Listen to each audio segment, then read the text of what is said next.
আমাকে গরিব জীবনে জীবনে সুখই আসবো না। সেই ছোটবেলার তো কাজ করে আছে, আল্লাহ কি আমাকে জীবনে একটু সুখ দিতে পারে না? কি আর করার, আল্লাহ যেটা ভাগ্যে রাখছে ওটাই করে লাগবে। কিরে সুমন, কাম কাজ কর দূর আর একলা একলা কি কইতাছিস? কি আর কমো, আপনাকেও জীবন আর আমাকেও জীবন। কে জীবন লাভার পার্থক্য হলো কি? তুইও মানুষ আমিও মানুষ, এক কি তুই কামলা দাস, আমি একটু ভালো জায়গায় থাকি, এই আর কি। আর এতদিন তো তুই ভালোই কাম করলি, আজকে আবার তোর কি হইলো যে এই কথা কইতাছিস? এটাই তো আমাকে কষ্ট, আপনারা থাকেন এসির নিচে আর আমরা এই রইতে পুইরা মরি। এটাই তো জীবনের পার্থক্য, বুঝেন নাই? হ্যাঁ, তোর কথা সবই বুঝছি। এই যে এতদিন কষ্ট করস না, নামাজ মনে পড়স, নামাজ পড়ে একটু আল্লাহর কাছে চাইস, বুঝছস? তাহলে আল্লাহ কিছু দিব, মনের দুঃখ একটু দূর হইব। ঠিক আছে মহাজন সব। ঠিক আছে তাহলে থাক, তাড়াতাড়ি কাম কাজ করে বাসায় যেতে, টেয়ারা লই আইস। ঠিক আছে জানি এমন মহাজন তো কইলো আল্লাহর কাছে যাইতে, এইটা লয়ে গেছে।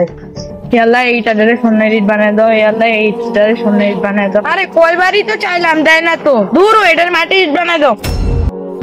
আরে ইটা দিয়ে মাটিরে ভেঙে গেল গা।